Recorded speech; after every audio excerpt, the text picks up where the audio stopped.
guys, it's Hi. Welcome back to my YouTube channel. Today we're going to be talking about wavering. What's wavering?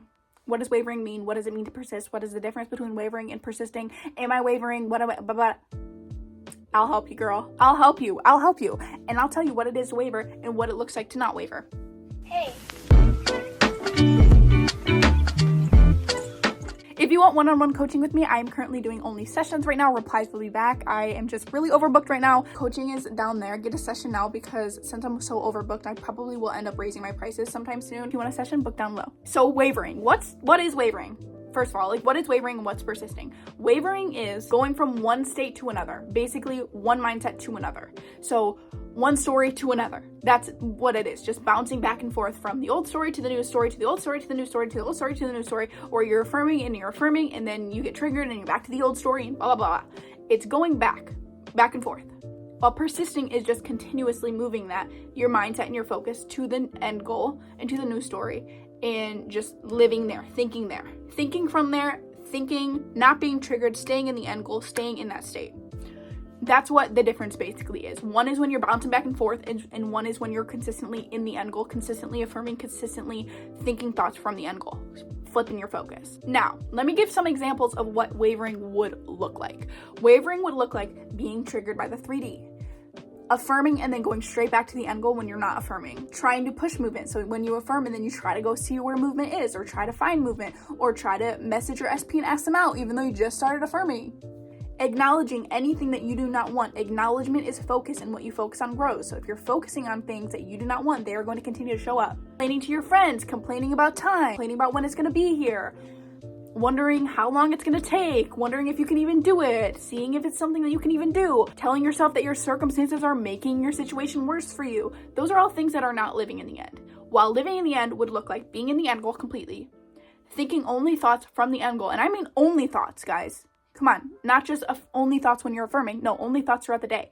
Anytime you think about your desire, you're thinking from the end goal like it's here. Not being triggered when things happen. Understanding that you are in control, so everything around you is a result of your old thought patterns. And if it's a result of your old thought patterns, you have control over your new thought patterns and what's going to show up in your reality next. Affirming as much as you can. The more you affirm, the stronger the assumption is going to become.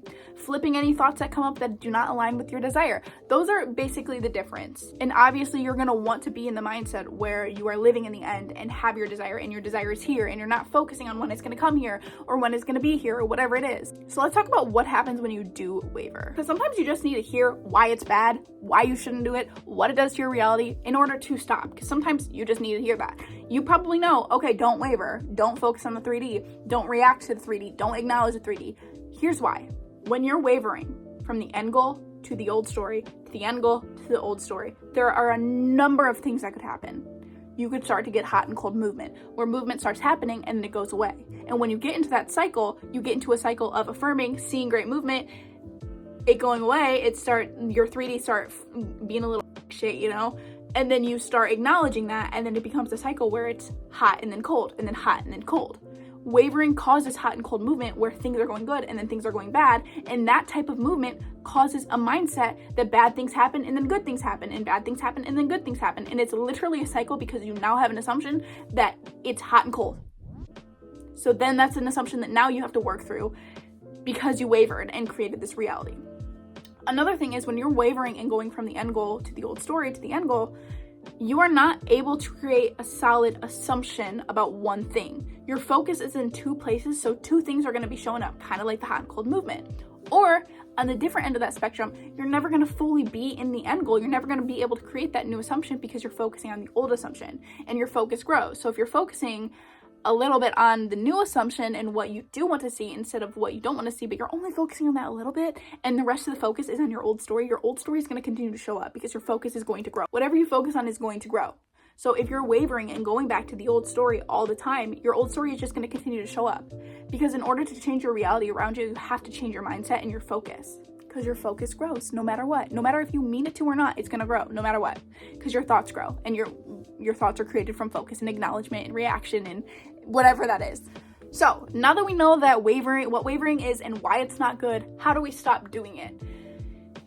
You're probably not going to like this answer. You just have to hold yourself accountable. There's no one way I can tell you to stop wavering, to stop going back to the old story, because it's a choice. That's it. Wavering is a choice. Going from the old story to the new story to the old story, that's completely 100% a decision you're making. Stop making it seem like it's not. It's 100% a choice. If I'm sitting here and I'm triggered and the first thing I think about is I should go back to the old story and dwell on the old story and the old circumstances, yeah, I have that choice. I can do that. I have the decision to do that. I have the active decision whether to live in the end or go back to the old story. But when you go back to the old story, we talked about what happens. So hold yourself accountable. Hold yourself accountable because the only one that's holding you back is you. When you're going back to the old story, you're going back to the old focus, and whatever you're focusing on is going to grow. So until you let go of that and live into the new assumption and the new story, your old focus is still going to grow. So hold yourself accountable to that. Do good things for yourself. That's the biggest thing I tell people. It's so easy to do things that negatively impact you when it's yourself, because we're so programmed to think negative things and to be like, oh, I'll handle it. It's just whatever. No, do good things for yourself. Set yourself up for success. Set yourself up to get your desire, because that's literally all it is. It's holding yourself accountable to live in the end goal. Everything is accountability. Everything is holding yourself accountable. Everything is inner strength and focus. So hold yourself accountable. It's not difficult to tell yourself, you know what, let me not go back to the old story. Let me actually focus on what I want to see. Because you can either focus on what you don't want to see, that's undesirable, and see more of that, or you can focus on what you do want to see and is desirable, and you'll see more of that. It's all about focus. So that is it. That is all about wavering and persisting. And obviously we want to persist and persist and persist until our desire shows up. But that is it for today's video. Thank you guys so much for watching. As always, watching this video has helped you manifest. Say it with me. Watching this video has helped me manifest. Watching this video has helped me manifest. And I'll see you guys soon. Bye.